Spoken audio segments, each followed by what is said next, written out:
You got it. One more time. Holy Florida knows rain. It knows thunderstorms, hurricanes, and flooded streets that dry by morning. But what struck Central Florida on this night was different. Faster, angrier, impossible to escape.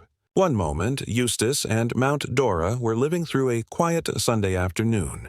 Warm air, light traffic, people grabbing groceries before the week ahead. Nothing unusual. Then the skies tore open like a dam giving way. The rain didn't fall, it attacked.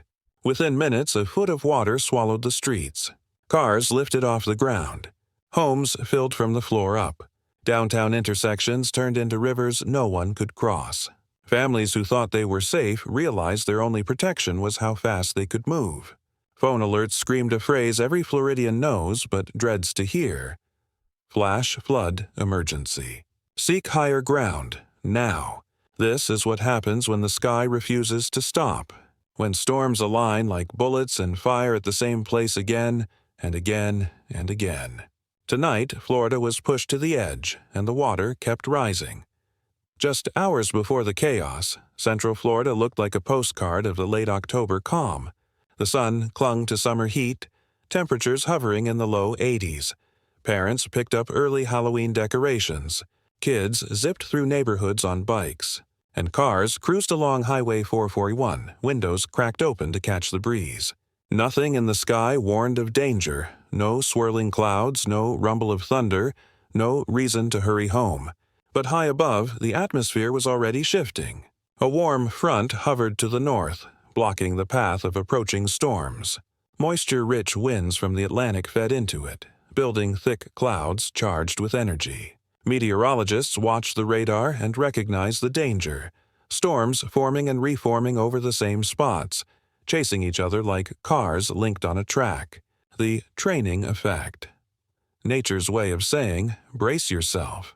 What looked like harmless drizzle was the first move in a weather pattern ready to overwhelm every street, every home, and every river in its path.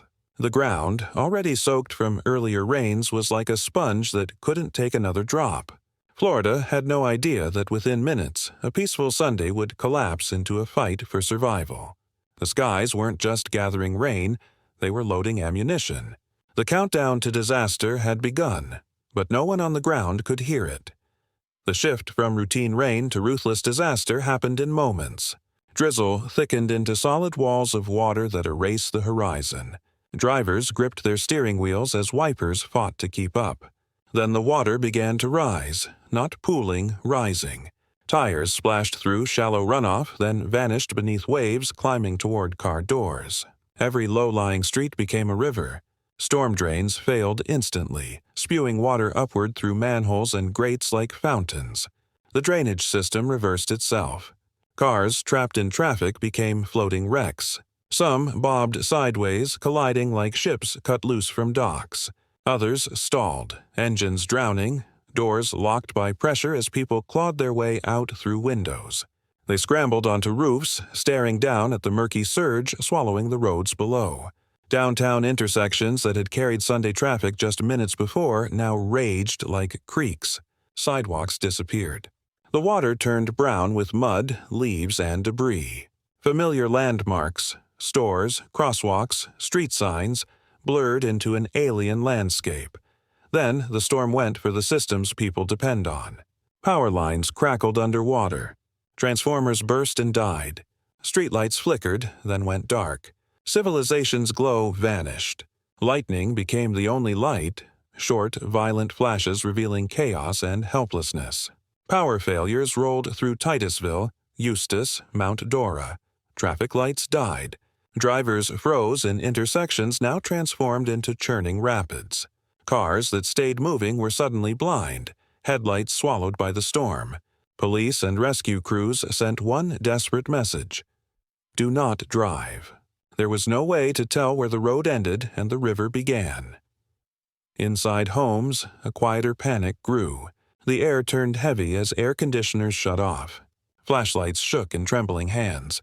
Cell phones, lifelines, drained battery by battery. Families without higher ground huddled on staircases and countertops, watching the water creep over their floors. Pipes groaned, walls shuddered, and the hammering rain sounded like a countdown.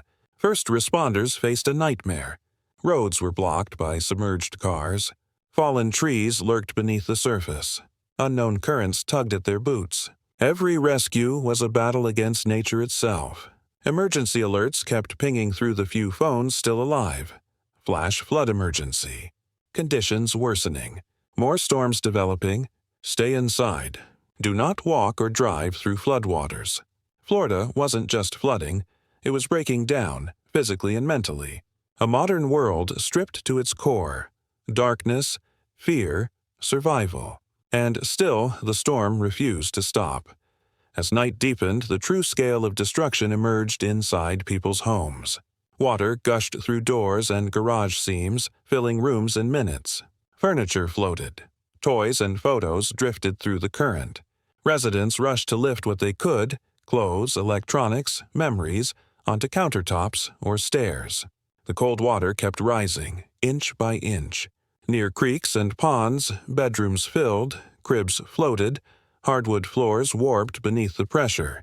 In Mount Dora, roads collapsed or vanished underwater higher than car doors. In Titusville, desperate families called 911 as floodwaters climbed to their outlets, knowing one spark could mean death. The sounds of daily life, TVs, laughter, conversation, were replaced by sloshing and pounding rain. Would the water stop before the attic? Would rescue come in time? Homes built for storms, not floods, gave way.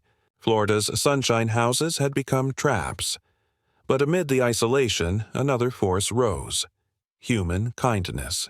With sirens overwhelmed and emergency crews stretched thin, ordinary people became heroes. Neighbors who barely knew each other waited chest deep to check on the elderly and families with small kids. Churches turned parking lots into relief stations, handing out flashlights, bottled water, and dry clothes. Garage doors opened to strangers seeking shelter. Those with generators ran cords across lawns so others could charge their phones and call loved ones. Whenever cell service flickered on, social media became a lifeline.